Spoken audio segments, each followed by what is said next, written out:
अस्सलाम वालेकुम बच्चों, आपका बहुत बहुत स्वागत है class 9 physics chapter number 9 nature of science and physics में। हम आज ये टॉपिक 1 घंटे में पूरा कंप्लीट करने वाले हैं। ये टॉपिक हमारा आखिरी चैप्टर है, इससे हमारा फिर पूरा सिलेबस कंप्लीट हो जाता है। हमने पूरे किताब के वन शॉट लेक्चर निकाल दिए हैं, यूट्यूब पे पड़े हुए हैं। ये हमारा आखिरी टॉपिक है। आज हम इसको 1 घंटे में पूरा कंप्लीट करने वाले हैं ताकि आपके एग्जाम्स में फुल मार्क्स आ जाएं। आज हम ये टॉपिक डिटेल में पढ़ने वाले हैं 1 घंटे में, ताकि आपकी एग्जाम की तैयारी हो जाए। अगर आपने पूरे साल नहीं पढ़ा कोई टेंशन नहीं बाबा, 2 महीने पढ़े हुए हैं, 2 महीनों में आप ये 1 घंटे का तो लेक्चर देख सकते हैं। एग्जाम की तैयारी के लिए हमने आप लोगों के लिए नोट्स भी रखे हुए हैं। आप कमेंट सेक्शन में जाएंगे, सबसे पहली लिंक है यहाँ पे नोट्स पड़े हुए हैं आपके पास सारे के सारे टॉपिक्स के और सब्जेक्ट्स के। ये आप जाके गूगल ड्राइव की लिंक खोल लें। और ये कोई एवी नोट्स नहीं है। हमारी बैच से 300 बच्चे थे जिनके 90% से ज़्यादा मार्क्स आए थे। 90% से ज़्यादा मार्क्स। ये फर्स्ट एनुअल एग्जाम्स के रिजल्ट्स हैं। ये उन बच्चों के नोट्स हमने कंपाइल करके आप लोग के लिए डाले हुए हैं गूगल ड्राइव पे। आप इनको जाके पढ़ लें ताकि आपके भी है ना अच्छे मार्क्स आ सकें। दिल लगा के पढ़ना है, 2 महीने बचे हैं, आप अपने एग्जाम की तैयारी करें, दिल लगा के पढ़ें आप। और अगर आप उन बच्चों की तरह 90% मार्क्स भी लाना चाहते हैं तो हमने रिविजन बैच खुली हुई है। रिविजन बैच में हम आपको A to Z सारे टॉपिक्स पढ़ाते हैं। रिविजन कॉन्सेप्ट्स, साथ में special exam writing sessions, most expected topics, model paper और साथ में गेस्ट पेपर। 3 गेस्ट पेपर्स हम देते हैं ताकि आपको पता चल जाए कि आपके एग्जाम में कौन से सवाल आने वाले हैं।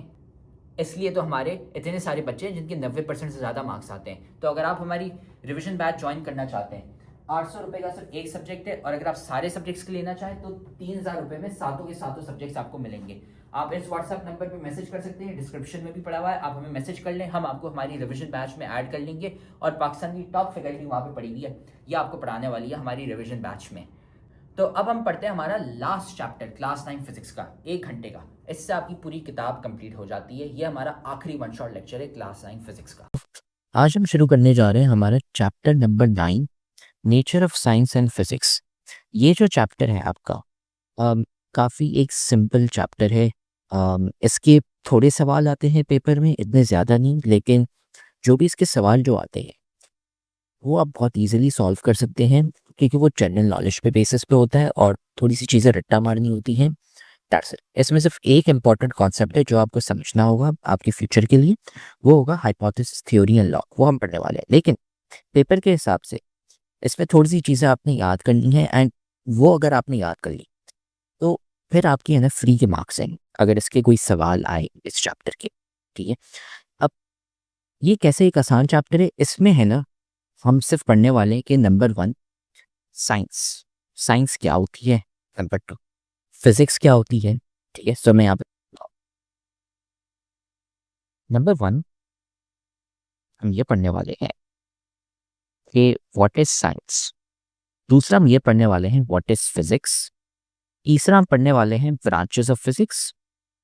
ठीक है। और चौथा हम पढ़ने वाले हैं हाइपोथेसिस, थ्योरी एंड लॉ। ठीक है।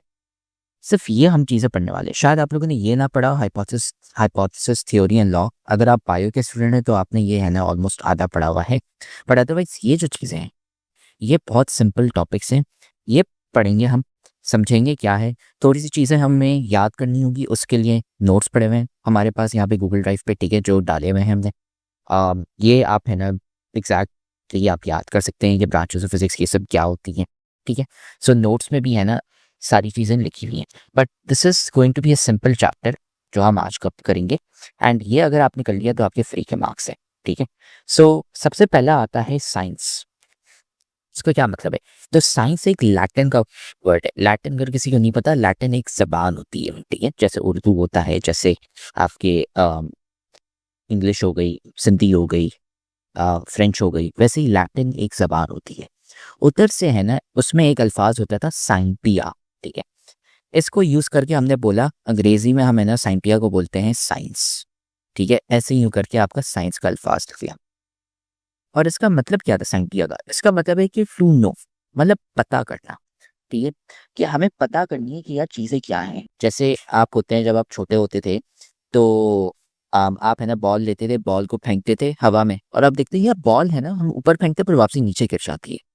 तो आप तो छोटे थे, वैसे ही है ना बहुत साल पहले कुछ लोग भी थे, उन्होंने पत्थर फेंके हवा में, उन्होंने देखा यार पत्थर हम हवा में फेंक रहे, नीचे क्यों गिर रहा है। मतलब ऊपर क्यों नहीं रह रहा, हवा में क्यों नहीं लटक रहा, जैसे आप कार्टून में देखते हैं हवा में क्यों नहीं लटक रहा। वो तो हमने बाद में जाके चीज़ें डिस्कवर की, ठीक है, हमने पता किया। साइंस एक ऐसी फील्ड है जिसमें आप पता करते हैं। क्या पता करते हैं?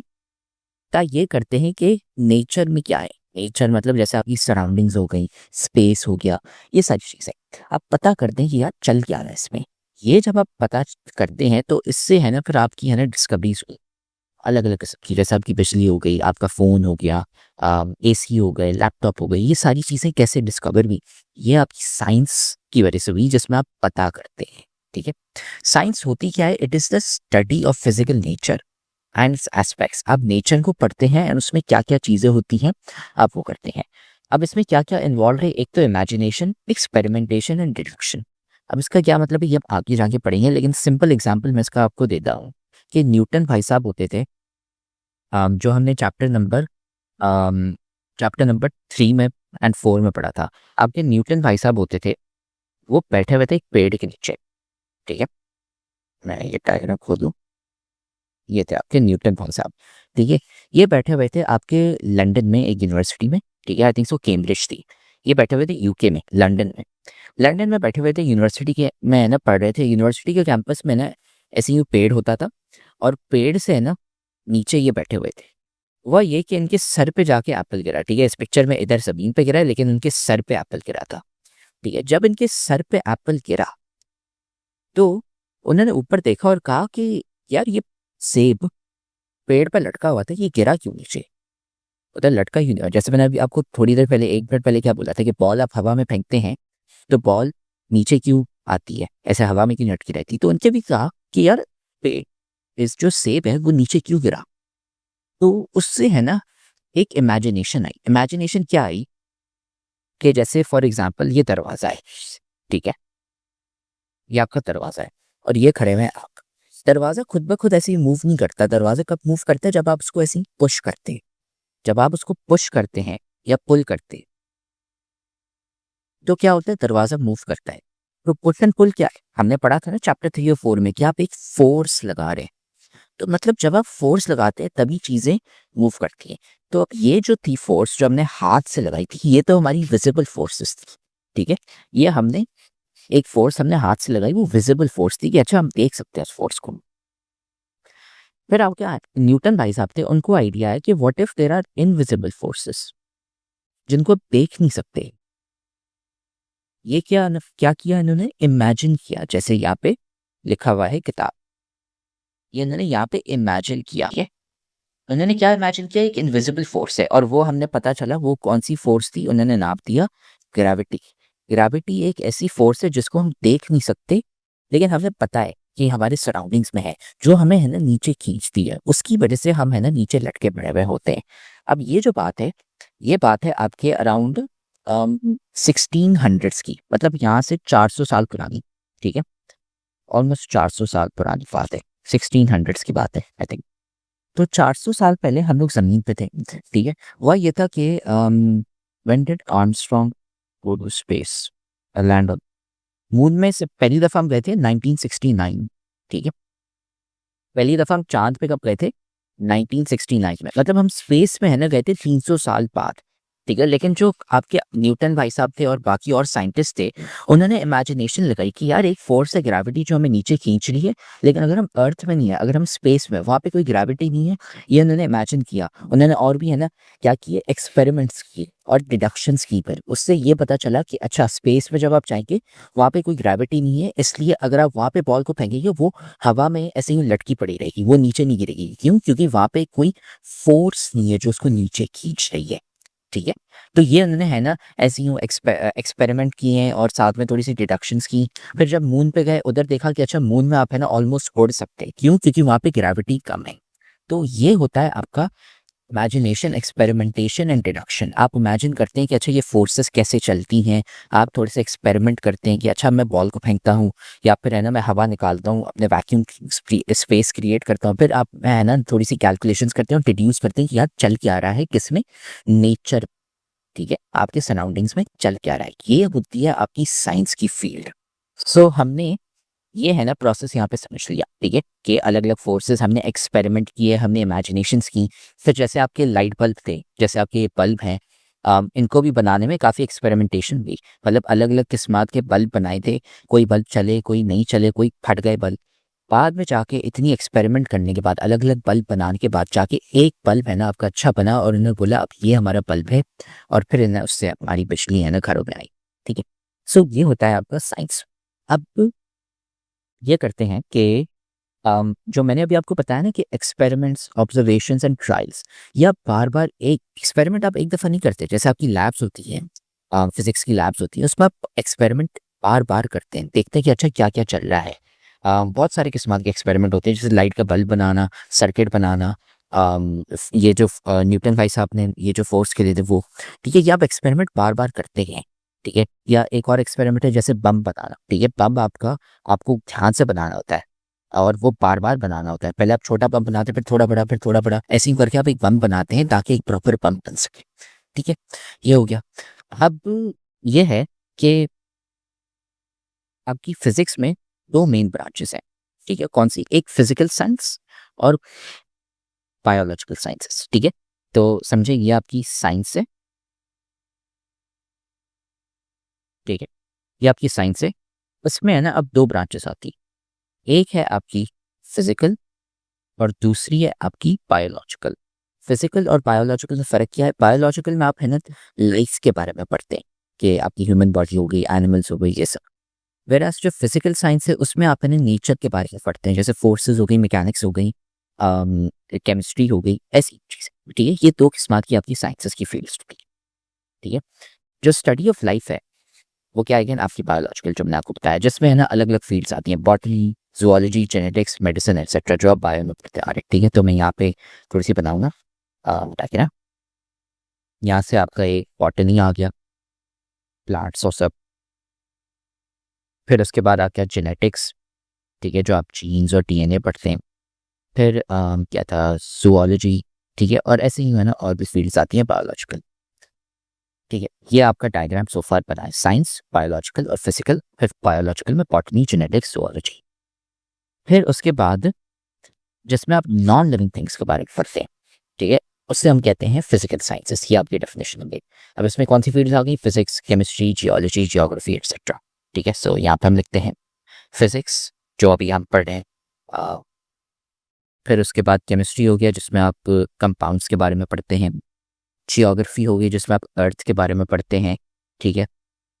जियोलॉजी हो गई, जियोग्राफी हो गई, एंड ठीक है। ये है ना आपका डायग्राम है जिसका एक ब्रांच, ठीक है। ये हो गया हमारा पहला पार्ट। अब हम नेक्स्ट पढ़ने वाले हैं कि फिजिक्स। अब हम फिजिक्स पे थोड़ा सा डिटेल में आएंगे कि फिजिक्स में क्या होता है, ठीक है। कि objective of physics, objective of physics का मतलब क्या है कि फिजिक्स पढ़ क्यों रहे हैं, number one. Number two, physics से हमें क्या फ़ायदा हो रहा है। और तीसरा, फिजिक्स से हमारे गोल्स क्या है। ऑब्जेक्टिव्स का वही मतलब है गोल, कि हम क्या अचीव करना चाहते हैं फिजिक्स के थ्रू, ठीक है ना। Physics play a vital role, मतलब एक बहुत ही अहम रोल या इंपॉर्टेंट रोल किसमें, हमारी ज़िंदगी में। कैसे? तो देखें, फिजिक्स हमारे सराउंडिंग्स में पूरा, ठीक है।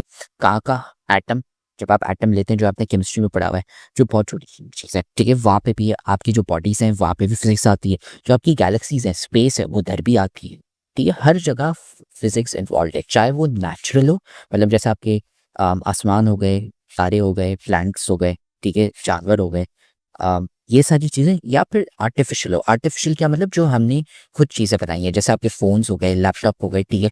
या फिर जैसे आपकी गाड़ियाँ होगी, गाड़ियाँ में भी फिजिक्स आती है, जैसे हमने पढ़ा था ना चैप्टर नंबर 6 में, कि एनर्जी, पावर, वर्क। उसमें आपका पेट्रोल होता है, उसको आप चलाते हैं ताकि आपका फिर एनर्जी आ सके। या फिर हमने चैप्टर नंबर 3 एंड 4 में पढ़ा था कि बॉडी मूव करती है, काइनेमैटिक्स हमने पढ़ी थी, डिस्टेंस, ये सारी चीज़ें इसमें इन्वॉल्व होती हैं। सबमरीन्स हो गई, जो आपकी किश्तियाँ होती हैं, और साथ सबमरीन जो समंदर के अंदर होती है। सैटेलाइट्स हो गई, ये जो आपके स्पेस में सिंक होती है, ठीक है।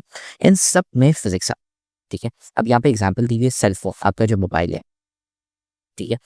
अब उसमें अब फिजिक्स के थ्रू ये बना, ठीक है। इसमें बहुत सारी प्रोसेसेस आए, लेकिन फिजिक्स हम किस चीज़ के लिए यूज़ करते हैं? एग्जाम्पल है कि अगर आप लेट्स से ये एक मैप है, ठीक है। एक मैप में आपको एक अच्छा सा मैप खोल के दिखाता हूँ मैं आप लोग को। ये हमने ले लिया कराची का मैप, ठीक है। अब यहाँ पे आपका पड़ा हुआ है इस साइड पे बादराबाद, ठीक है। ये आप यहाँ पे आएंगे, ये आपका बादराबाद साइड हो गया, ठीक है। ये नाइद है यहाँ पे, और इधर हम थोड़ा सा आएंगे, ठीक है। ये हो गया हमारा यहाँ पे बादराबाद, ठीक है। ये बादराबाद का एक चौक हो गया, चौराया हो गया। अब हमें क्या करना है, बादराबाद से हमें तीन तलवार की तरफ जाना है, ठीक है। मतलब इस तरफ आना है हमें यहाँ पे, ठीक है। ये रास्ता दिखा दिया। अब इसमें क्या है, ये आपकी फिजिक्स यहाँ पे इन्वॉल्व हो रही है। आपके जो रास्ते हो गए, कौन सा कितना डिस्टेंस, अब यहाँ पे देख रहे हैं 31 मिनट्स अगर आप जाएंगे गाड़ी से, और 11.5 किलोमीटर, ठीक है। अगर आप चल के जाएंगे तो आपको 2 घंटे लगेंगे सिर्फ चलने में, क्योंकि 11 किलोमीटर है। तो अब इसमें आप देख रहे हैं कि ये जो कैलकुलेशन हुई है, इसमें मैथ्स फिजिक्स सारी चीज़ें इन्वॉल्व हुई हैं। लेकिन साथ में जब पुराना ज़माना होता था, तब तो जंगल होते थे, तब आपका गूगल मैप नहीं होता था। तो हुआ ये कि आपका जो फ़ोन है, सबसे पहले तो वो बना, एक तो खुद इलेक्ट्रिसिटी और ये सारी मैग्नेटिज्म और ये सारी चीज़ें इन्वॉल्व करके, एक तो ये। फिर दूसरा कि आपको एक जगह से दूसरी जगह जाना है, वो सारी कैलकुलेशंस भी, कितना टाइम लग रहा है, जैसे हमने काइनेमैटिक्स में कैलकुलेशंस की थी, इसमें भी बहुत एडवांस्ड कैलकुलेशंस हो रही है। तीसरा आपकी लोकेशन। लोकेशन क्या, अभी तो मैं एक जगह पे खड़ा हूँ, लेकिन जब आप गूगल मैप पे चलते हैं तो आप एक जगह से दूसरी जगह जा पाते हैं ना, तो वो दिखा रहा होता है आप कहाँ पे होते हैं। वो कैसे होता है, वो भी फिजिक्स के थ्रू होता है कि अच्छा जीपीएस कहते हैं उसे, ठीक है। जीपीएस आपने सुना होगा। अगर आप फ़ोन में जाएंगे तो उधर है ना, वाईफाई के बटन के पास एक लोकेशन का बटन होता है, वो होता है जीपीएस। वो क्या करता है, आपको बताता है कि आप मैप पे होगा, आप पूरी दुनिया में होगा, ठीक है। उसमें सैटेलाइट यूज होती है। सैटेलाइट मैं आप लोगों को दिखा देता हूँ होता क्या है, प्रोसेस आपको जानने की जरूरत नहीं है, लेकिन मैं ये बता रहा हूँ कि ये सैटेलाइट होता है, ये आपकी स्पेस में घूम रहा होता है। इसकी मदद से आपको है ना ये पता चलता है कि आप अर्थ पे होगा, आपकी लोकेशन क्या, ठीक है। किसकी मदद के थ्रू, उस सैटेलाइट की मदद के थ्रू। वो प्रोसेस जानने की जरूरत नहीं है आपको, लेकिन आपको ये पता चल गया वो यूज करके कि अच्छा मैं है ना इस जगह पे हूँ, या फिर मैं इस जगह पे हूँ, ठीक है। कौन से रोड पे चल रहा हूँ, ये जीपीएस होता है, इससे आपको लोकेशन पता चलती है आपकी, ठीक है। सो ये आपकी क्या पता चलती है, locate the position of any person, number 1, ठीक है। फिर नंबर 2, आप जहाज में पड़े हुए हैं, ठीक है। ये वाला जीपीएस सिस्टम आपके पास, लेकिन जहाज में आप पड़े हुए हैं, आप तो बैठे हुए हैं, जो पायलट हैं उनको कैसे पता कि वो किधर है। जैसे अगर मैं इसको थोड़ा सा जूम आउट करता हूँ, ठीक है। आपकी लेट से फ्लाइट है, कहाँ से, पाकिस्तान से लेके आप है ना जाते हैं साउथ ईस्ट साइड पे। तो अब जहाज यहाँ से ऐसे ही उड़ के ऐसे ही हो जाएगा। फिर जहाज का एक थोड़ा सा पाथ बना लेता हूँ यहाँ पे।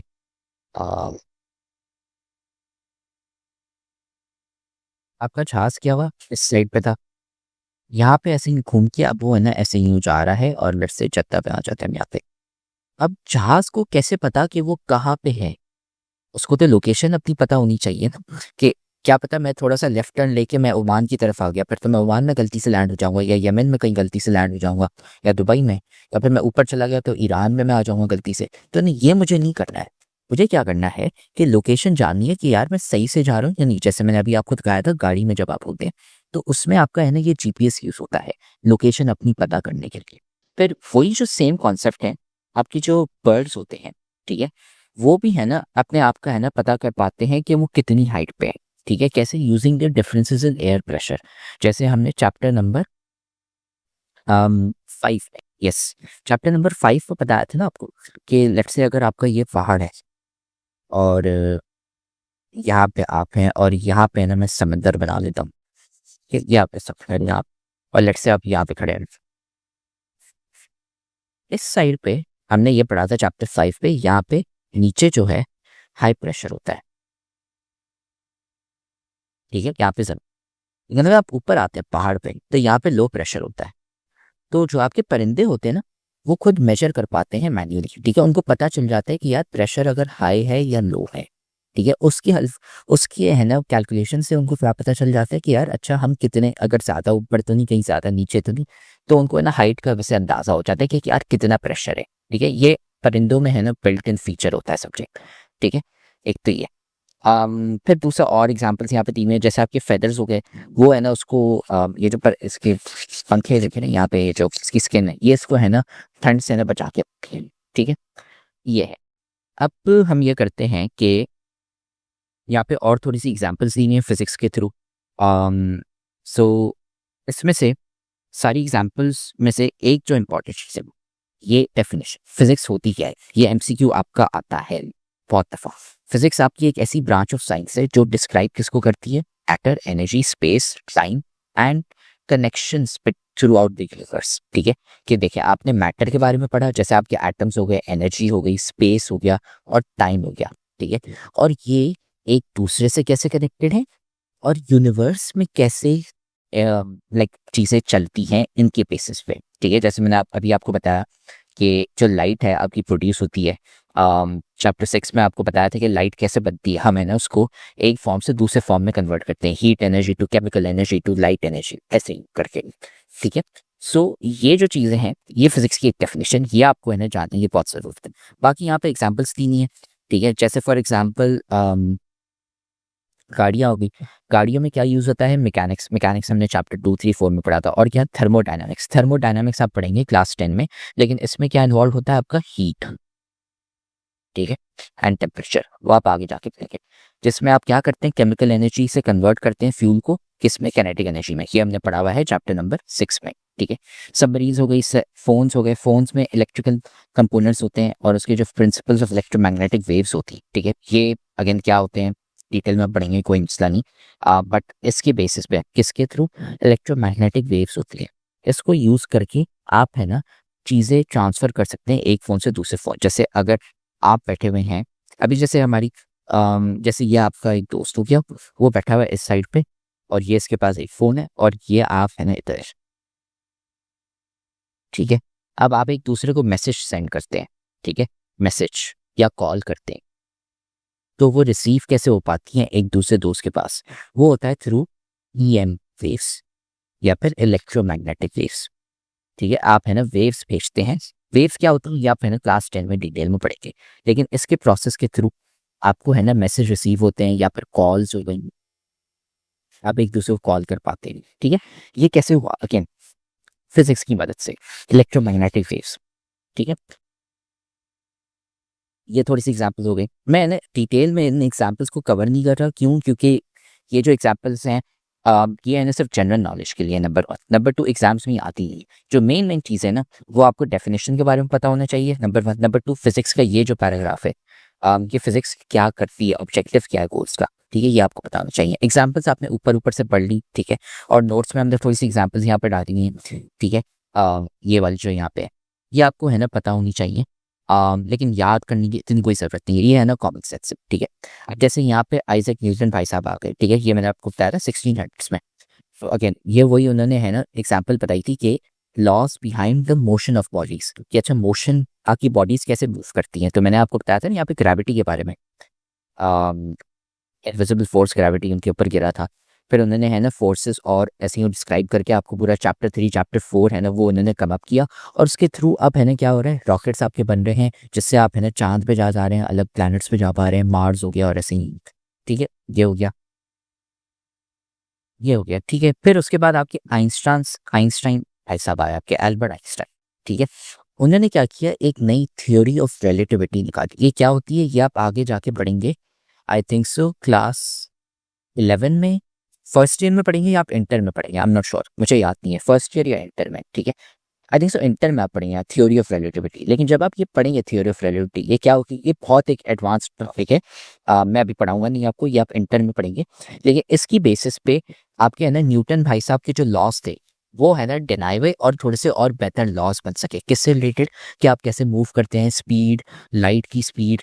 ठीक है, आप है ना उसमें ज़्यादा मूवमेंट और लाइट और इसके बारे में है ना पढ़ते हैं थ्योरी ऑफ रिलेटिविटी में। ठीक है, ये मैं कवर नहीं कराऊंगा क्योंकि ये इंटर में आप पढ़ते हैं, यहाँ पे सिर्फ ऐसे ही एग्जाम्पल के तौर पर है ना एआई ने लिख के दिया है, लेकिन ये आपको जानने की ज़रूरत नहीं है, बस कॉमन सेंस है, जनरल नॉलेज है, ये याद करने की इतनी कोई ज़रूरत नहीं है, ये आप आगे जाके आराम आराम से पढ़ेंगे। ठीक है, ये okay, let's continue with 9.3 hypothesis, theory and law.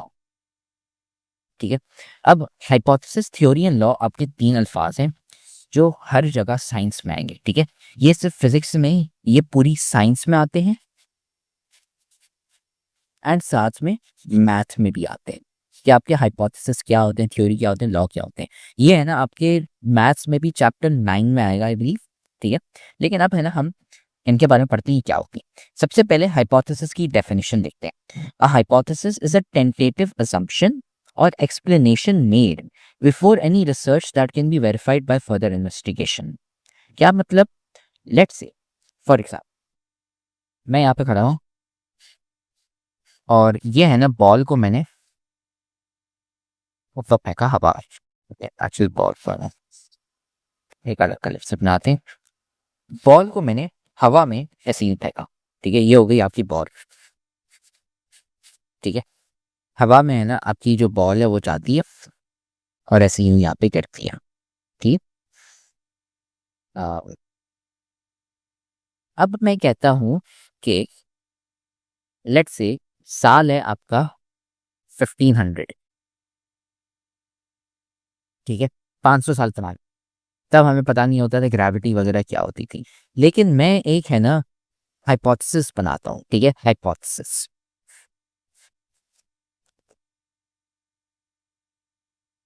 Hypothesis ये होती है कि मैंने कुछ भी है ना रिसर्च वगैरह कुछ नहीं की, मैंने अभी तक कुछ नहीं किया, मुझे एक आइडिया है। वो मुझे आइडिया ये आया कि ये जो आपका बॉल है ये नीचे इसलिए गिर रहा है। ठीक है, आपकी जो बॉल है वो नीचे इसलिए गिर रही है क्योंकि एक फोर्स है। ठीक है, there is a force pulling it down. ठीक है, कौन सी फोर्स है हमें नहीं पता, लेकिन मुझे एक आइडिया आया। ठीक है, अब वो आइडिया मेरा सही भी हो सकता है गलत भी हो सकता है। ठीक है, मुझे कुछ नहीं पता, लेकिन मुझे एक आइडिया आया और मेरा आइडिया ये कहता है कि यार ये बॉल इसलिए नीचे गिर रही है क्योंकि क्योंकि एक कोई फोर्स है उसको नीचे खींच रही है। I don't know if I am right और रॉन्ग। ठीक है, मैं गलत भी हो सकता है सही भी हो सकता है, लेकिन जो भी है ये जो अभी मैंने किया ना ये हाइपोथेसिस। ठीक है, एक आप एक्सप्लेनेशन या असम्पशन मेक करते हैं जैसे अभी मैंने की बिफोर एनी रिसर्च। मतलब बिफोर आप है ना कोई मतलब सिर्फ आइडिया है, कोई रॉ आइडिया है, आपने सोचा ये आइडिया मुझे आया। ठीक है, आपने है ना कोई कुछ नहीं किया, अभी तक प्रूफ नहीं किया उसको। ठीक है, ये जो अभी है ये सिर्फ आइडिएशन फेज है, सिर्फ आइडिया मुझे आया है। ठीक है, ये क्या है? आइडिया। मैंने कोई एक्सपेरिमेंट ही नहीं किया, मैंने कोई टेस्टिंग नहीं की अभी तक, सिर्फ मुझे आइडिया। ठीक है, आइडिया मुझे क्या आया कि बॉल आपकी नीचे गिर रही है। ठीक है, एक और आइडिया मुझे आता है, लेट्स से मैंने एक सर्किट बनाया। ठीक है, जो अभी मैंने यहाँ पे नहीं सर्किट नीचे बनाते हैं, मैं काम करता हूँ सर्किट बनाता हूँ। सर्किट इन द सेंस ये मेरी बैटरी हो गई यहाँ पे। ठीक है, और इसको मैंने यहाँ पे कनेक्ट कर दिया विथ अ लाइट बल्ब। ठीक है, और ये मेरी है ना बैटरी यहाँ पे वापसी आ गई और यहाँ पे मेरा पॉजिटिव है और उस साइड पे नेगेटिव बैटरी हो गई और वो मेरा लाइट बल्ब है वहाँ पे। मैं है ना एक हाइपोथेसिस बनाता हूँ। ठीक है, हाइपोथेसिस क्या बनाता हूँ कि यार मेरे जो प्रोटॉन्स होते हैं ना, ठीक है, ये जहाँ से मैंने हाइपोथेसिस बनाई, मेरे प्रोटॉन्स हैं वो इस साइड से निकलते हैं, पॉजिटिव चार्ज प्रोटॉन्स वो इस साइड पे आते हैं बल्ब में, लाइट बल्ब को चार्ज अप करते हैं, फिर यहाँ से है ना इलेक्ट्रॉन्स आपके सॉरी प्रोटॉन्स निकलते हैं। ठीक है, प्रोटॉन्स घूम फिर के वापसी फिर इस नेगेटिव साइड पे आ जाते हैं। ये मेरी हाइपोथेसिस है। अब मेरी हाइपोथेसिस गलत भी हो सकती है सही भी हो सकती है, लेकिन मैंने एक हाइपोथेसिस बनाई क्या कि मेरी बैटरी से है ना पॉजिटिव प्रोटॉन्स है वो निकल के घूम फिर के मेरे लाइट बल्ब को चार्ज करके वापसी है ना मेरे बैटरी में आ जाती है। ये मैंने क्या बनाई? एक hypothesis. Hypothesis can be right और रॉन्ग। इस केस में जो मैंने हाइपोथेसिस बनाई है वो गलत है। ठीक है, ये मैं अभी से आपको बता रहा हूँ। होता ये नहीं है कि आपके प्रोटॉन्स मूव करते हैं, प्रोटॉन्स ऐसे ही मूव नहीं करते, आपके इलेक्ट्रॉन्स होते हैं वो ऐसे ही मूव करते हैं। तो आपके इलेक्ट्रॉन्स इन रियल लाइफ, ठीक है, आपके इलेक्ट्रॉन्स है ना ऐसे ही निकलते हैं और ऐसे ही निकलते हैं। ठीक है, वो बाद में आता है उसके ऊपर, लेकिन असल में ये होता है। लेकिन मैंने एक हाइपोथेसिस बनाई, बोला प्रोटॉन्स मेरे से ही घूम के मुझे है ना बिजली देते हैं। ये अगेन मैंने क्या किया, एक आइडिया आया, मैंने असम्पशन ली है एक्सप्लेन करने के लिए किसी चीज को। ठीक है, और मैंने अभी तक कुछ नहीं किया, मैंने आई हैव नॉट एक्सपेरिमेंटेड, ये याद रखना है, नो एक्सपेरिमेंटेशन येट, सिर्फ आइडिया है। ठीक है, इसे हम कहते हैं हाइपोथेसिस। ठीक है, और अगर हम नोट्स में आते हैं तो मैंने नोट्स में यहाँ पे क्या लिखा हुआ है, it is an educated guess और प्रोपोज्ड एक्सप्लेनेशन, आप है ना तुक्का मार रहे हैं या एक्सप्लेन कर रहे हैं एक कोई चीज को based on limited evidence. Limited evidence मतलब आपने कोई एक्सपेरिमेंट नहीं किया, आपके पास कोई प्रूफ नहीं है, ठीक है। सो ऐसे आपकी एक हाइपोथेसिस आती है। अब यहाँ पे देखें, अ साइंटिस्ट में hypothesised that a new drug can lower blood pressure. मैंने है ना एक ऐसी दवाई बना ली जिससे है ना मेरा बीपी है ना बंदा, और मेरा है ना बीपी गिर सकता है। मुझे एक आइडिया है, मैंने बोला यार एक नया है ना, मैं कोई है ना दवाई बनाता हूँ जिससे मेरा ब्लड प्रेशर गिरने लग जाए। ऑल्दो मुझे नहीं पता कि क्या वो असल में ब्लड प्रेशर को गिराएगा या नहीं।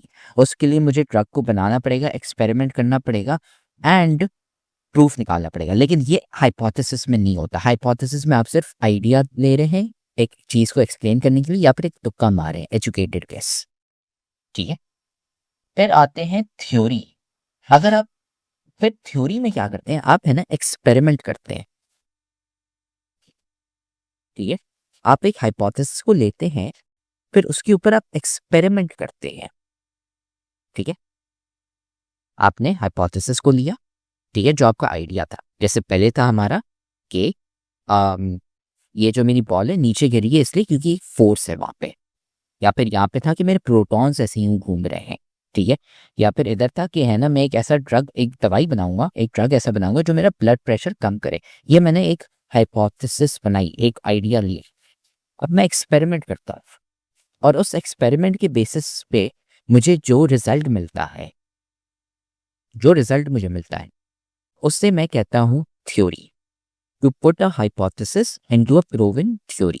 आप हाइपोथेसिस को थ्योरी में कैसे कन्वर्ट करते हो, एक्सपेरिमेंट्स करते हो टू चैलेंज द हाइपोथेसिस। उस आइडिया को आप चैलेंज करते हो अलग अलग सिनारियोज में, आप है ना एक्सपेरिमेंट करते हैं, ठीक है। जब आप वो एक्सपेरिमेंट करते हो साइंटिफिक मेथड, और मतलब ध्यान से आपको करना होता है, साइंटिफिक रूल्स होते हैं, और उसको करके आप है ना जब आपके पास इनफ प्रूफ आ जाता है, इतना एविडेंस आ जाता है कि आप कह सकते हो कि हाँ ये हाइपोथेसिस आपकी सही है, ठीक है, तो वो फिर थ्योरी में बन जाती है। आपने क्या किया, कोई भी आपका आइडिया था, आपने बार बार उसके ऊपर एक्सपेरिमेंट किया और बोला कि अब मैं देखूं कि ये क्या सही से चल रहा है या नहीं। अगर चल रहा है तो उसको मैं बोलूंगा थ्योरी। फॉर एग्जाम्पल, मैंने इसके ऊपर एक्सपेरिमेंट किया, ये जो सिनारियो था बॉल वाला, मैंने एक्सपेरिमेंट किए। कौन से एक्सपेरिमेंट किए वो जानने की जरूरत नहीं है, but I did some experiments, और उसके बेसिस में मुझे पता चल जाता है कि हाँ there is a force called gravity जो इस बॉल को नीचे खींच रही है। तो मेरी अब है ना थ्योरी बन जाती है फिर, ठीक है। ये एक एग्जाम्पल हो गया। दूसरा ये हो गया कि ये जो मेरा बल्ब था, मैंने एक्सपेरिमेंट्स किए, एक्सपेरिमेंट्स के थ्रू मुझे पता चलता है कि असल में तो प्रोटॉन तो नहीं है, ये तो इलेक्ट्रॉन्स हैं जो ऐसे यूं घूम रहे हैं, नॉट प्रोटॉन्स। इलेक्ट्रॉन्स हैं जो मेरे है ना लाइट बल्ब को चार्ज कर रहे हैं। तो अब मेरी एक न्यू थ्योरी बनेगी, ठीक है। मेरी हाइपोथेसिस जो थी ना कि यार प्रोटॉन्स मेरे बल्ब को चार्ज कर रहे हैं, वो गलत हो जाएगी, और मेरी एक नई हाइपोथेसिस या थ्योरी बन जाएगी कि असल में इलेक्ट्रॉन्स होते हैं जो मेरे लाइट बल्ब को चार्ज कर रहे हैं, नॉट प्रोटॉन्स। ये वाली जो पुरानी वाली जो है ना, ये आपकी कैंसिल हो जाती है। फिर इसको मैं ये कर लेता हूँ, ये नहीं, अब इलेक्ट्रॉन्स आ जाते हैं, ये आपकी है ना नई थ्योरी आ जाती है। हाइपोथेसिस अगेन आपकी गलत भी हो सकती है, सही भी हो सकती है, लेकिन थ्योरी आपकी है ना ऑलमोस्ट पार्शियली करेक्ट होती है, क्योंकि अगेन उसको आपने है ना एविडेंस प्रूफ देखा हुआ है, ठीक है। ये हो गया। अब किताब में ये लिखा हुआ है कि कौन सी थ्योरीज हैं, जैसे किनेटिक मॉलिक्यूलर थ्योरी और थ्योरी ऑफ जनरल रिलेटिविटी। ये आप पढ़ेंगे मैट्रिक और इंटर में, तो अभी है ना इसकी टेंशन लेने की जरूरत नहीं है, बट ये थोड़ी सी थ्योरीज होती हैं, ठीक है। अब थ्योरी की थोड़ी सी डेफिनेशन पर आ जाते हैं, ठीक है, कि नोट्स में हमने क्या लिखी हुई है, या a well substantiated explanation of a natural phenomena, ठीक है। जो भी मेरी हाइपोथेसिस में जो मैंने तुक्का मारा था, ठीक है, जो एक्सप्लेनेशन मैंने प्रोड्यूस की थी, अब जो एक्सप्लेनेशन है मेरी, ठीक है, वो एक चीज को एक्सप्लेन तो कर रही है, फिनोमिना को एक एक्सप्लेन तो कर रही है, यस, लेकिन वो सपोर्टेड होती है बाय एक्सपेरिमेंट्स एंड एविडेंस। आपने एक्सपेरिमेंट किया, आपने थ्योरीज निकाली, आपने प्रूफ वो किए, उससे है ना आप ये बोल सकते हो कि हाँ सही है, ये है ना मेरी थ्योरी है, और है ना ये सही है, ठीक है। ऐसी थ्योरी आपकी बनती है। अब हम आते हैं लॉ पे, ठीक है, फॉर थ्योरी। अच्छा, के थ्योरी के ऊपर एक और चीज, a theory can be proven wrong, ठीक है।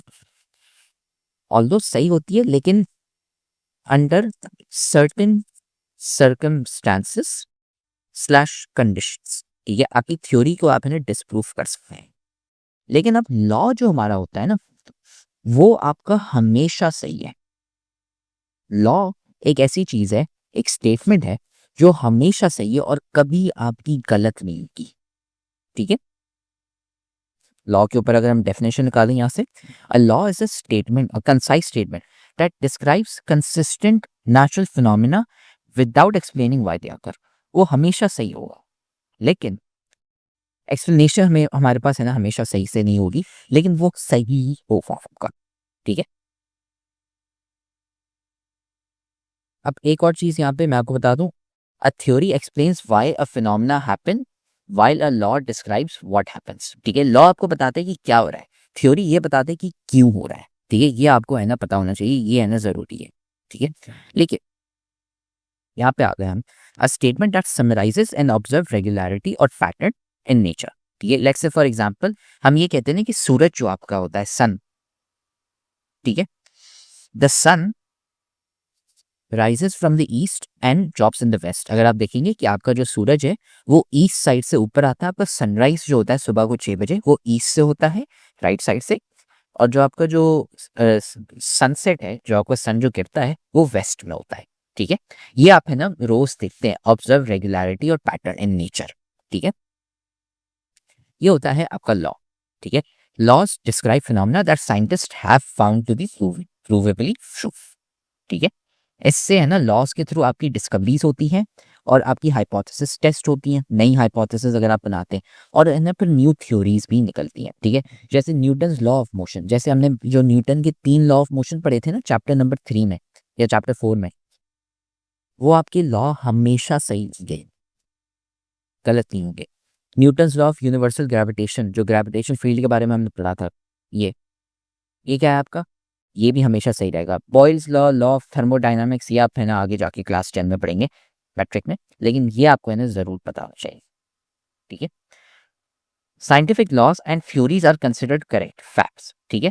However theories and law can be disproven when new evidence appears, ठीक है। फॉर एग्जांपल अभी मैं आपको कहता हूं, ये मैंने बोला था ना अंडर सर्टेन सर्कमस्टांसेस, वो क्या होता है कि नई न्यू चीज आ सकती है। वो न्यू क्या है वो आप ढूंढ सकते हैं। जैसे फॉर एग्जाम्पल अभी हम रोज देखते हैं कि आपका सन है वो ईस्ट से उगता है, ठीक है, और फिर जाके यहाँ पे है ना ड्रॉप होता है वेस्ट में, ठीक है। और ये हम सालों से देखते आ रहे हैं, लेकिन अगर एक ऐसा दिन आ गया जिसमें सन आपका असल में लेफ्ट साइड से वेस्ट से ऐसे ही उगने लगता है और फिर ईस्ट में जाके गिरता है, तो फिर है ना वो आपकी जो लॉ है, थ्योरी है, वो डिस्प्रूव हो जाएगी, ठीक है। लेकिन अभी तक ऐसा कोई दिन आया नहीं है कि हमने देखा हो कि यार आपका जो सूरज है वो राइट साइड से ना उगा, हमेशा रोज है ना राइट साइड से उगता हो। लेकिन अगर एक दिन ऐसा कुछ हो गया, ठीक है, तो फिर है ना बोलेंगे कि अच्छा नहीं ये थ्योरी और लॉ गलत है। वो न्यू एविडेंस आपने ढूंढना होता है, ठीक है। क्या होता है न्यू एविडेंस? फॉर एग्जाम्पल अभी जो मैंने आपको एग्जाम्पल दिखाई थी ना यहाँ पे, ये वाली, कि लाइट बल्ब जो आपका होता है वो प्रोटॉन्स नहीं, उसमें इलेक्ट्रॉन्स घूमते हैं। पुराने ज़मानों में ये होता था कि लोगों को लगता था प्रोटॉन्स घूमते थे, लेकिन बाद में जाके एक नया एविडेंस आया अराउंड 1800 था या 1900, जब आपके नए साइंटिस्ट आए, उन्होंने बोला कि आप लोग इतने सालों से गलतियां करते आ रहे हो। ये जो आप कह रहे हैं ना कि प्रोटॉन्स आपकी वायर में घूमते हैं और लाइट बल्ब को चार्ज करते हैं, वो प्रोटॉन्स नहीं होते, वो आपके इलेक्ट्रॉन्स होते हैं। फिर उन्होंने है ना ये थ्योरी और लॉ थी वो उन्होंने फिक्स की है, ठीक है।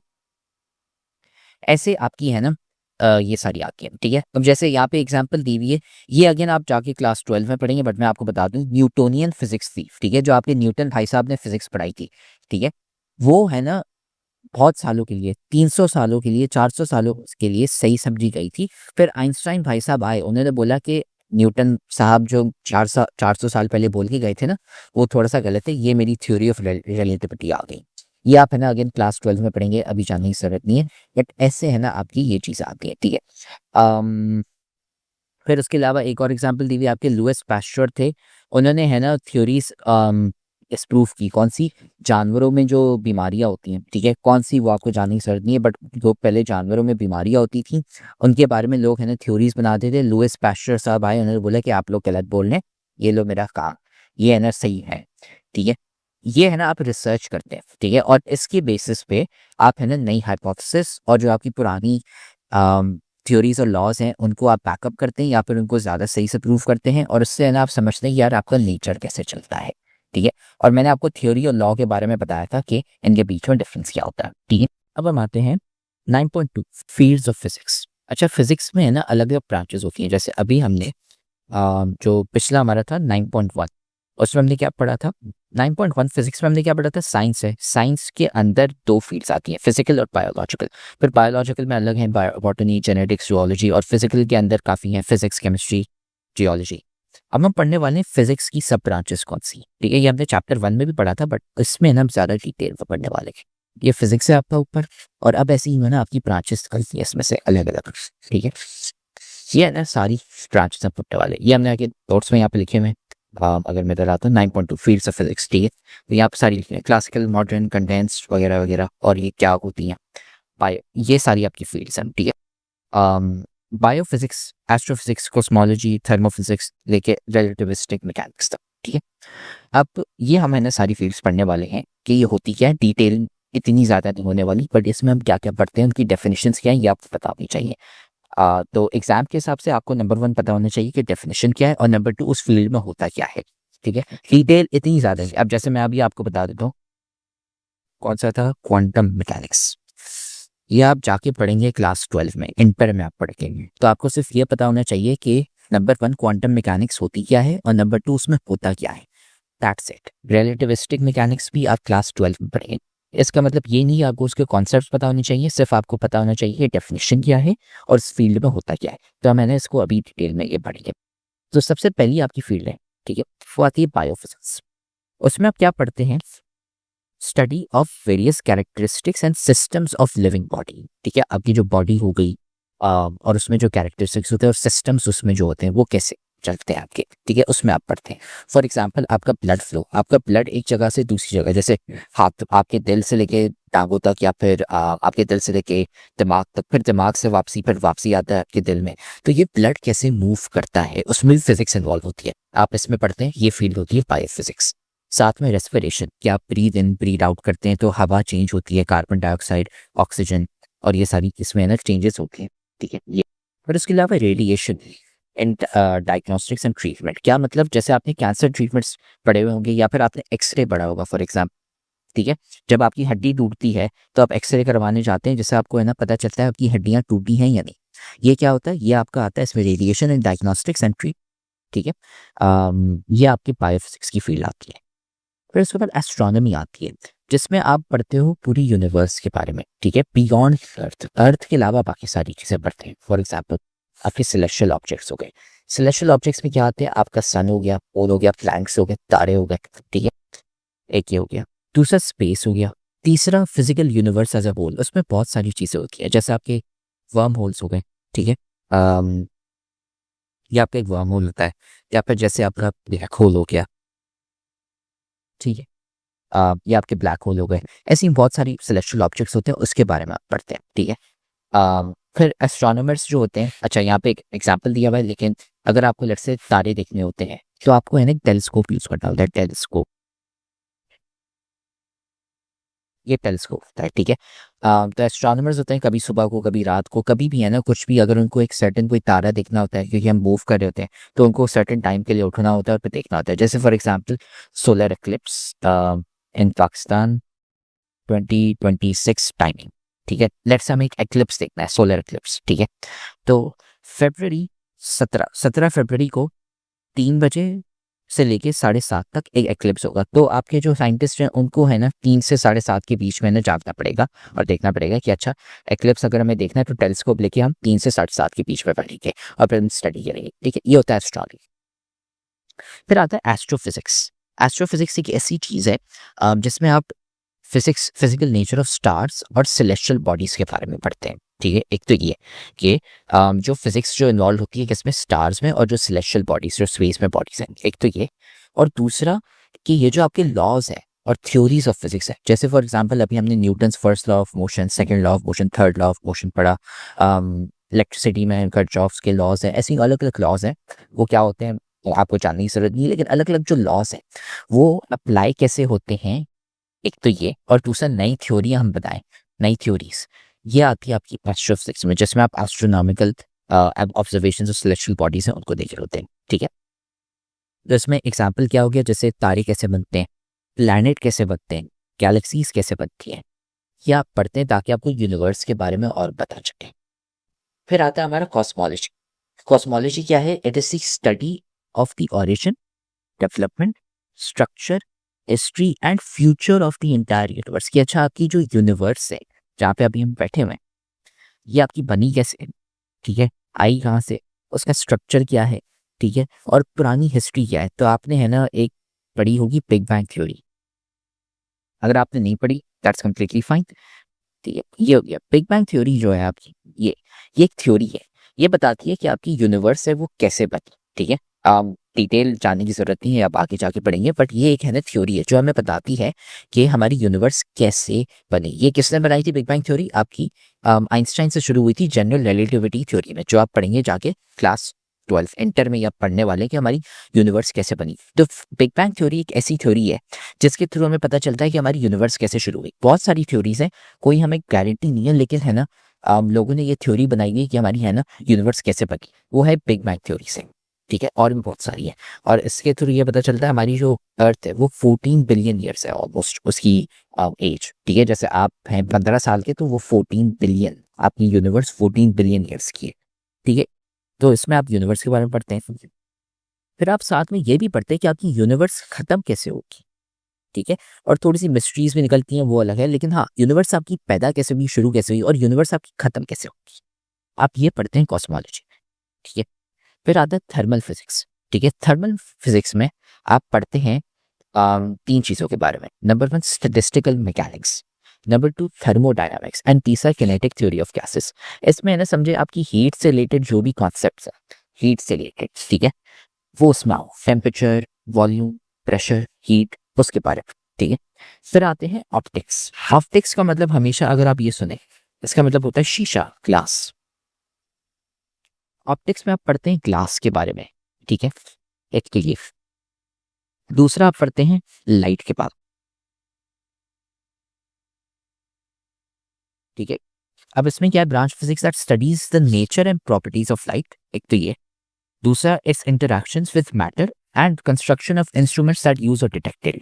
इसलिए मैंने यहाँ पे क्लास डाला था। क्यों? ऑप्टिक्स एक ऐसी फील्ड है जिसमें आप ये पढ़ते हैं कि लाइट आपकी कैसे काम करती है, ठीक है, लाइट कैसे मूव करती है स्पेस से लेकर सन से लेके यहाँ तक कैसे आती है।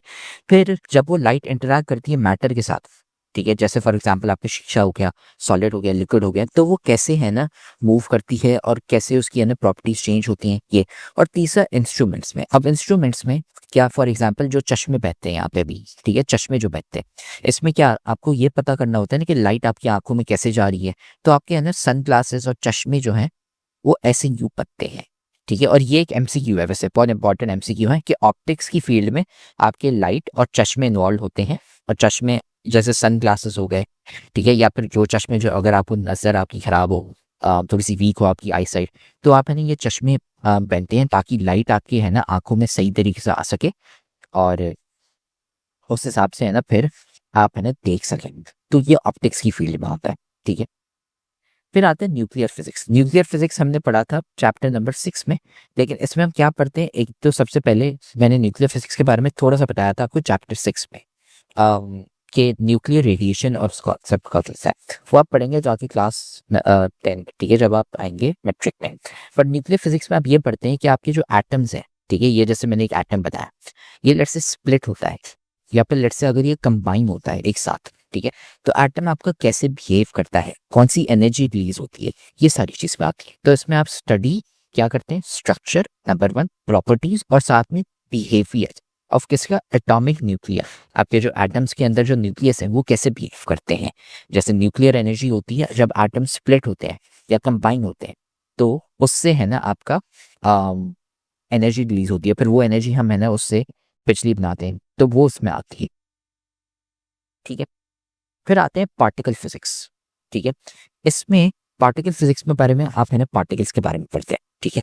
पार्टिकल्स कौन से, जो बेसिक हमने पढ़े हैं, प्रोटॉन, न्यूट्रॉन, इलेक्ट्रॉन, फिर प्रोटॉन, न्यूट्रॉन, इलेक्ट्रॉन से भी और छोटे पार्टिकल्स होते हैं, उसके बारे में आप पढ़ते हैं, ठीक है। So study of fundamental particles, बहुत छोटे छोटे पार्टिकल्स, प्रोटॉन, न्यूट्रॉन, इलेक्ट्रॉन। फिर प्रोटॉन, न्यूट्रॉन और इलेक्ट्रॉन के अंदर कौन से पार्टिकल्स होते हैं, ये आप पढ़ेंगे जाके मैट्रिक में या फिर फर्स्ट ईयर में, ठीक है।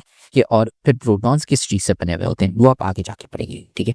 फिर साथ में फोर्सेस भी होती हैं, कौन सी फोर्सेस उसमें इन्वॉल्व होती हैं, मैटर और रेडिएशन, ठीक है। ये आप पढ़ते हैं पार्टिकल फिजिक्स में।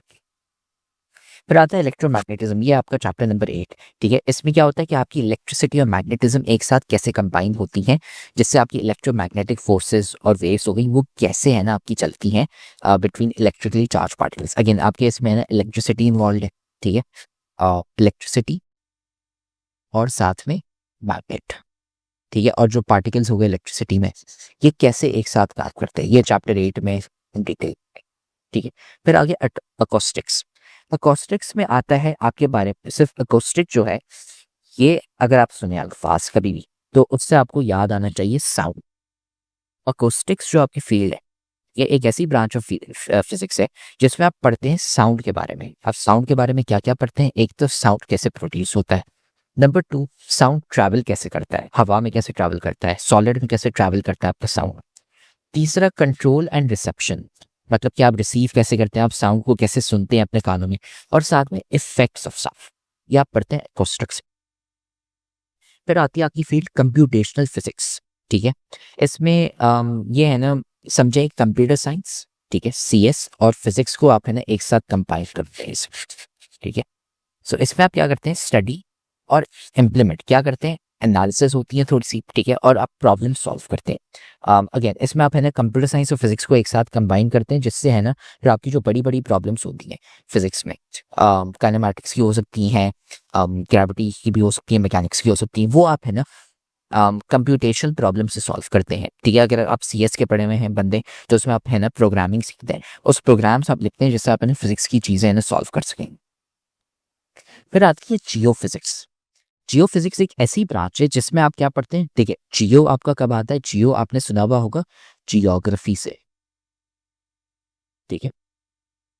जियोग्राफी, जियोग्राफी किसके बारे में होती है, अर्थ के बारे में। सो जियो फिजिक्स में आप अर्थ की फिजिक्स के बारे में, ठीक है, क्या पढ़ते हैं, structure of earth, number 1। Number 2 physical processes, कौन से प्रोसेसेस, जैसे फॉर एग्जांपल आपका अर्थक्वेक हो गया, वॉल्केनो हो गया, ऐसी चीजें, ठीक है। फिर साथ में फिनोमेना ऐसे पढ़ते हैं जिसमें है ना जो आपके अर्थ में हो रहे होते हैं, ठीक है, और कैसे वो क्रिएट हुई अर्थ, ठीक है, जैसे वॉल्केनोज हो गए, ठीक है, जैसे हवा कैसे ट्रैवल करती है, ये सारी चीजें आप है ना जियो फिजिक्स पढ़ते हैं। फिर आते हैं क्लाइमेट फिजिक्स में। क्लाइमेट फिजिक्स में एक ऐसी ब्रांच है जिसमें आप अर्थ के क्लाइमेट के बारे में पढ़ते हैं, ठीक है। जो क्लाइमेट जो होता है, क्लाइमेट में जैसे आपका टेम्परेचर हो गया, हवा हो गई, बारिशें हो गई, ये सारी चीज़ें हो गई इसमें। फिर आते हैं क्लासिकल मैकेनिक्स में, ठीक है। अब है ना ये जो आखिरी 3 है, आई थिंक सो, हाँ, ये जो आखिरी 3 है इनका आपने ख्याल रखना है, ठीक है। ये थोड़ी सी ट्रिकी है। Classical quantum and relativistic mechanics, ये थोड़ा सा मुश्किल है, अजीब भी है, लेकिन इसके अंदर ज़्यादा सवाल भी नहीं आते, ठीक है। और अगर शॉर्ट और लॉन्ग में आए तो आपके पास हमेशा ऑप्शन होता है कि आप इसको स्किप कर सकते हैं, ठीक है। सो फिर भी यानी इसको पढ़ना पड़ेगा हमें, ठीक है। अब अच्छा, साथ में कंप्यूटेशन फिजिक्स का ये डायग्राम है, मैंने आपको बताया ना कंप्यूटेशन फिजिक्स में क्या आता है, मैथ आती है एक तो, ठीक है, और साथ में कंप्यूटर साइंस आती है जिसमें आप प्रोग्राम सीखते हैं, फिर साथ में मैथ आती है। मैथ कैसे, क्योंकि कंप्यूटर साइंस और मैथ ना कनेक्टेड होती है काफ़ी। अगर आप सीएस के बंदे तो आपको पता होगा सीएस, कंप्यूटर साइंस और मैथ की फील्ड काफ़ी कनेक्टेड है, प्रोग्रामिंग ऐसे आपकी फील्ड की, ठीक है। जो क्लासिकल मैकेनिक्स आती है, ठीक है, ये एक ऐसी ब्रांच है जिसमें आप स्टडी करते हैं किसके बारे में, motion of macroscopic objects under the action of forces. अब मैक्रोस्कोपिक क्या होते हैं, मैक्रोस्कोपिक होते हैं आपकी बड़े वाले पार्टिकल्स, ठीक है, जो आप है ना इसको माइक्रोस्कोप के बगैर देख सकते हैं। जैसे आप हो गए, ठीक है, गाड़ी हो गई, गाड़ी कैसे मूव करती है, ठीक है, कौन सी फोर्सेस लगती हैं, काइनेमैटिक्स, ये वो वन फील्ड है, समझे, ये वो है जो आपने पढ़ा था चैप्टर नंबर 2, 3, 4 और 6 में, जो आपका kinematics, dynamics, work, power, energy, ये किस में आते हैं, क्लासिकल मैकेनिक्स में आते हैं, ठीक है। ये आपने पढ़ा हुआ है ऑलरेडी। बड़ी फोर्सेस, बड़े जो आपके पार्टिकल्स होते हैं, बड़े ऑब्जेक्ट्स होते हैं, बॉडीज होती हैं, वो कैसे मूव करती है। अब क्वांटम मैकेनिक्स एक थोड़ी सी एडवांस्ड फील्ड है जो आती है जो आप पढ़ेंगे अगेन, ये क्वांटम और रिलेटिविस्टिक मैकेनिक्स आप पढ़ेंगे कब, इंटर में पढ़ेंगे, ठीक है। लेकिन अगेन फेडरल बोर्ड वाले होते हैं, उनको है ना जल्दी पढ़ानी बहुत होती है। लेकिन हाँ, ये एक ऐसी फील्ड है, ब्रांच ऑफ फिजिक्स है, जिसमें आप अगेन मोशन और बिहेवियर के बारे में पढ़ते हैं, ठीक है।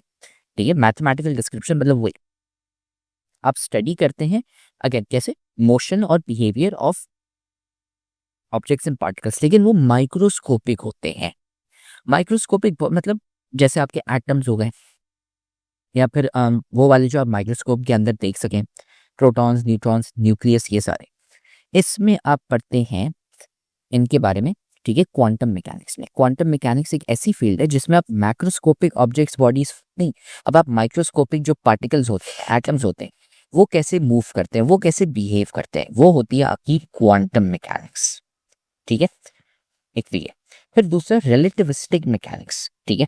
ये एक ऐसी ब्रांच ऑफ फिजिक्स है जिसमें आप क्या स्टडी करते हैं, रिलेटिव वेलोसिटीज, ठीक है।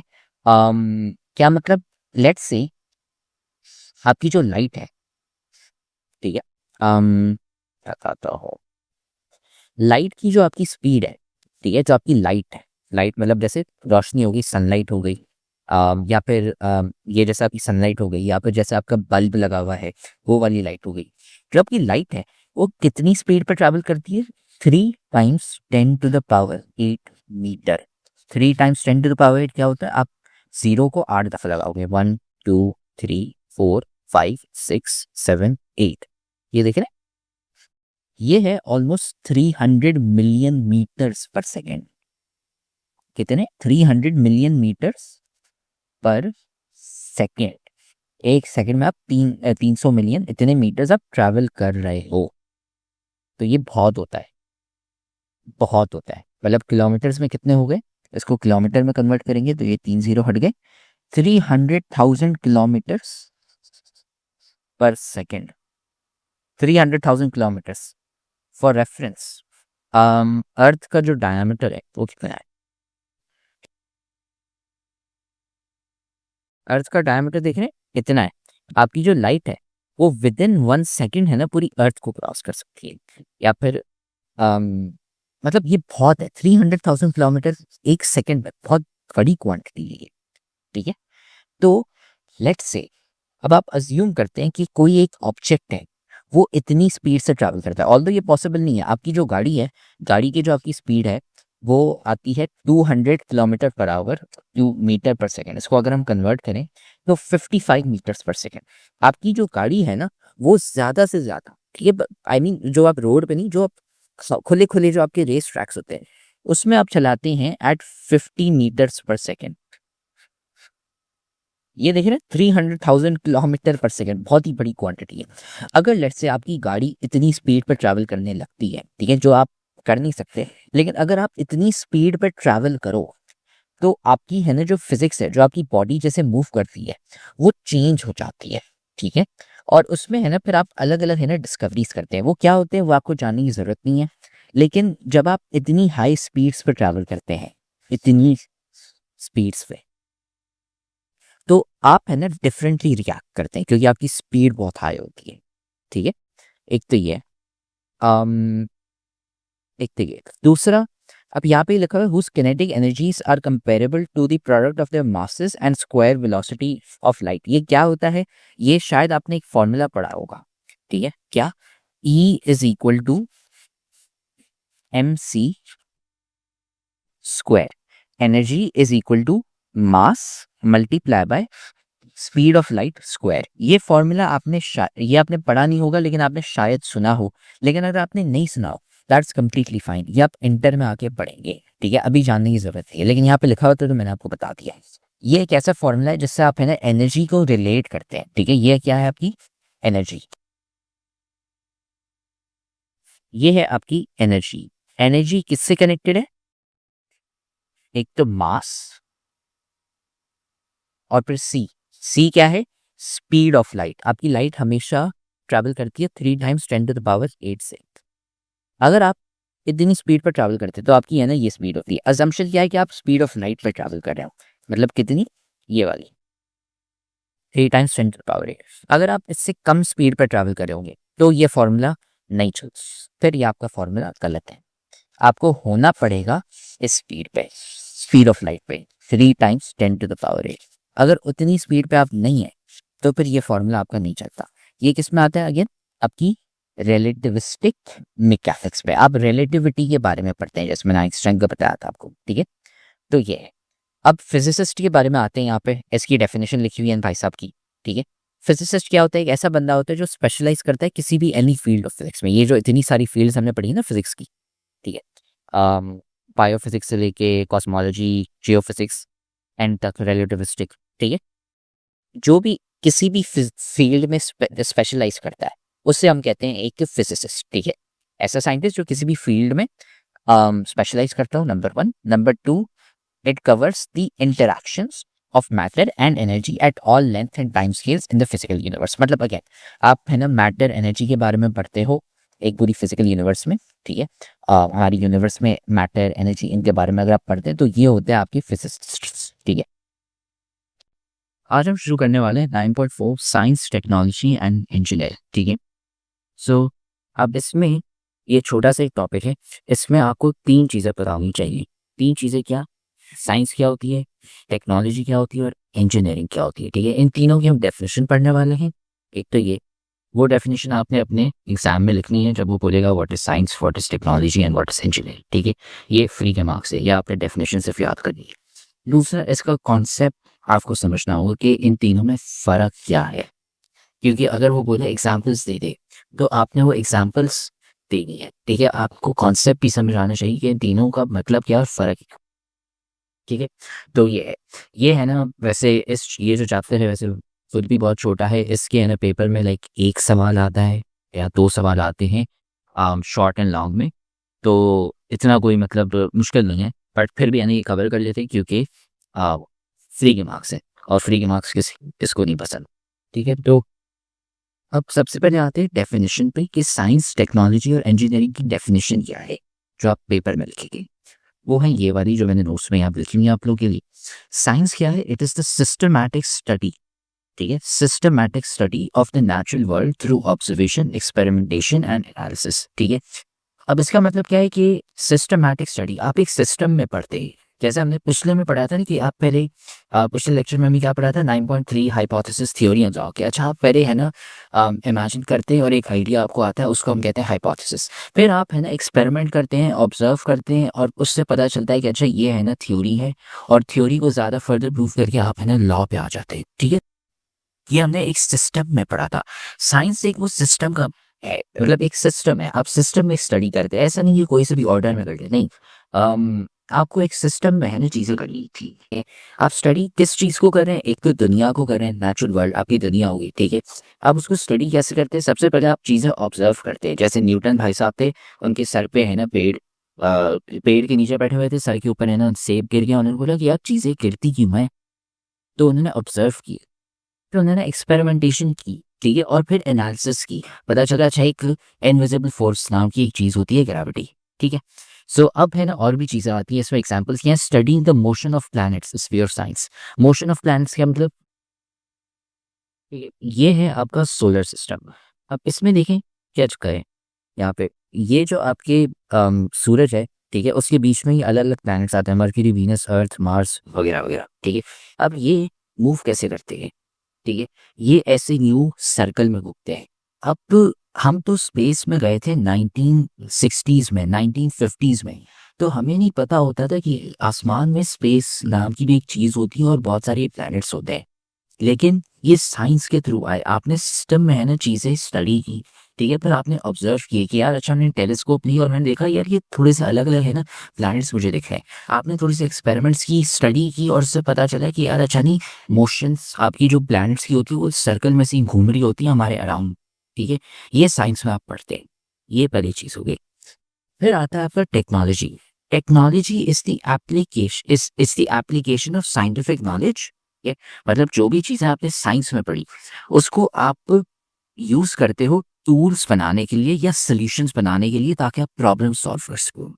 ठीक है, सो आपने क्या किया, साइंस में जो चीज़ें आपने पढ़ी, आपने उसके थ्रू सॉल्यूशंस एंड टूल्स बनाए। आप वो क्यों बनाते हो, ताकि आप प्रॉब्लम सॉल्व कर सको।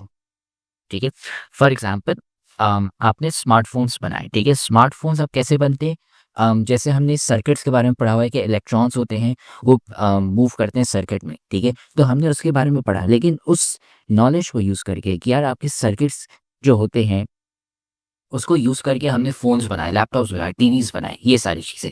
ठीक है, और अब यहाँ पे अगर हम आएँ, ठीक है, यहाँ पे ये वही डेफिनेशन आ गई। एग्जाम्पल्स यहाँ पे देखें अगर, कि physics scientist study the motion, the principles of motions of energy. ठीक है, आपने क्या किया, मोशन एंड एनर्जी के बारे में पढ़ा। ठीक है, ये आपने पढ़ा साइंस में। ठीक है, आप स्टडी करते हो कि अच्छा हमारा ये लॉ होता है कि conservation of energy of law के है ना, energy can not be created not destroyed. ठीक है, आपने ये पढ़ा, फिर आपने उस टेक्नोलॉजी को यूज़ करके आपने एनालिसिस गाड़ियाँ बनाई। ठीक है, गाड़ियाँ आपकी हो गई, आपने उसमें देखा कि अच्छा हम है ना केमिकल एनर्जी को कन्वर्ट कर सकते हैं into heat energy and light energy, ये सारी चीज़ें। तो ये सारे मैकेनिज्म्स आपने पढ़े। ठीक है, ये साइंस में आपने पढ़े, डिस्कवर किए, लेकिन आपने है ना फिर उनको यूज़ करके गाड़ियाँ बनाई, फ़ोन बनाए, ये सारी चीज़ें। ये आती है आपकी टेक्नोलॉजी। ठीक है, अब हमारा आखिरी पार्ट आता है इंजीनियरिंग। ठीक है, इंजीनियरिंग की डेफिनेशन। ठीक है, अच्छा ये साइंस यहाँ पे ये हो गई और टेक्नोलॉजी ये सिंपल सी एक ही बात हुई। अब आते हैं इंजीनियरिंग पे। इंजीनियरिंग क्या है, it is the practical application of both science and technology to design, build and maintain machines, structures and systems. ठीक है, आपने साइंस और टेक्नोलॉजी दोनों को एक साथ यूज किया, जिससे आप है ना बड़ी बड़ी चीजें बिल्ड कर सकें, डिजाइन कर सकें। ठीक है, क्या हो गई, machines, structures and systems. For example आपने क्या बनाया, ब्रिजेस बनाई या एयरक्राफ्ट इंजन बनाए। ये देखिए, ये है ना दुनिया की एक बहुत ही है ना बड़ी ब्रिज है, बहुत बड़ी ब्रिज है, one of the most famous bridges है। ये अमेरिका में है, सैन फ्रांसिस्को साइड पे। ठीक है, आपने ये पूरी ब्रिज बनाई। ठीक है, या फिर एक और हो गई आपकी, ये भी यूएस में है, मशहूर है काफी, ब्रुकलिन ब्रिज। ठीक है, ये भी है ना बहुत शानदार किस्म की है ना एक ब्रिज है, ऐसे ही दिखती है। फिर आपने है ना क्या किया, ये ऐसी ही चीज़ें बनाई, एयरक्राफ्ट इंजन। अच्छा एक और ब्रिज भी होती है, जैसे ग्लास ब्रिज। ग्लास ब्रिज क्या होती है, शीशे से बनी हुई होती है, ग्लास से। अगर आप, ये चाइना में होती है, अगर आप इसके ऊपर खड़े होंगे ना, तो आपको नीचे आप देख सकते हैं कि क्या व्यू है। ये देखें ना, ये शीशे से बनी हुई है, तो आप शीशे के ऊपर बाकायदा चलते हैं और आप है ना नीचे देख सकते हैं कि यार अच्छा ये शीशा है, यहाँ पे आप इसके ऊपर चल सकते हैं और देख सकते हैं कि अच्छा नीचे क्या है, पूरी खाई होती है। ये कहाँ होती है, ये चाइना में होती है। तो आप क्या करें, आप है ना साइंस और जो आपकी टेक्नोलॉजी है उनको यूज करें हैं ऐसी ही चीजें बनाने के लिए, इससे कहते हैं हम इंजीनियरिंग। ठीक है, और भी जैसे एयरक्राफ्ट इंजन हो गए,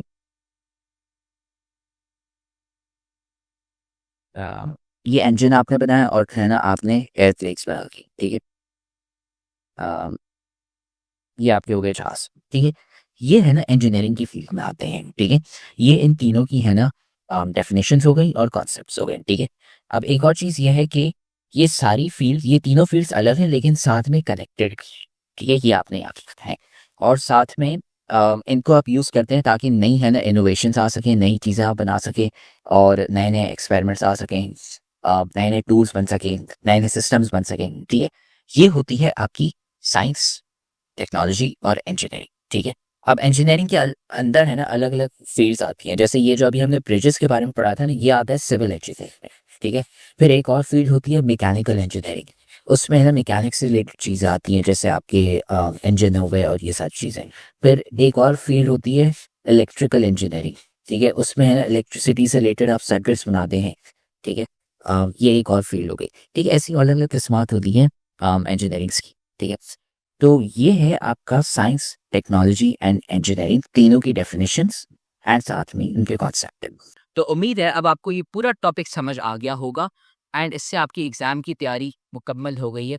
वापसी कमेंट सेक्शन में हमने यहाँ पे फ्री के नोट्स डाले हुए हैं टॉपर बच्चों के, तो वो नोट्स जाके आप गूगल ड्राइव की लिंक से वसूल कर लें। और अब बात आती है एंड ऑफ चैप्टर क्वेश्चंस की। ये हम यूट्यूब पे नहीं कराते। ये आप देख रहे हैं हमारे इतने बच्चों के मार्क्स क्यों आए, वो इसलिए क्योंकि आपको कॉन्सेप्ट आता है लेकिन उसका जवाब नहीं लिखना आता, इसलिए बहुत सारे बच्चों के मार्क्स नहीं आते। शॉर्ट आंसर, लॉन्ग आंसर के जवाब कैसे लिखते हैं, पेपर पे लिखते कैसे, पेपर अटेम्प्ट कैसे करते हैं, इसलिए तो हमारी रिवीजन बैच आई हुई है। रिवीजन बैच में हम आपको सिखाते हैं कि जवाब कैसे लिखते हैं, पेपर कैसे अटेम्प्ट करते हैं। ये कोई नहीं सिखाता आपको पूरे पाकिस्तान में। और साथ में हम आपको 3 गेस्ट पेपर देते हैं, जिससे हमारा आधे से ज़्यादा 70% पेपर तो लग ही जाता है। तो इसलिए तो हमारे इतने सारे बच्चे हैं जिनके 90% से ज़्यादा मार्क्स आ जाते हैं। तो अगर आप हमारी रिवीजन बैच जॉइन करना चाहते हैं ताकि आपके भी 90% से ज़्यादा मार्क्स आएँ, तो आप जॉइन कर सकते हैं। पाकिस्तान की बेस्ट फैकल्टी है यहाँ पे। 800 रुपए आपने ये दे दिए, 2 महीने हम आपको ए टू ज़ी सारी तैयारी करा लेंगे। और अगर आप सारे सब्जेक्ट्स के लेना चाहते हैं, तो ये 3000 रुपए होंगे 7 सब्जेक्ट्स के। तो आप हमें इस व्हाट्सएप नंबर पे मैसेज कर लें, हम आपको रिवीजन बैच में ऐड कर लेंगे और आपको सिखाएँगे कि बोर्ड में टॉप कैसे करते हैं।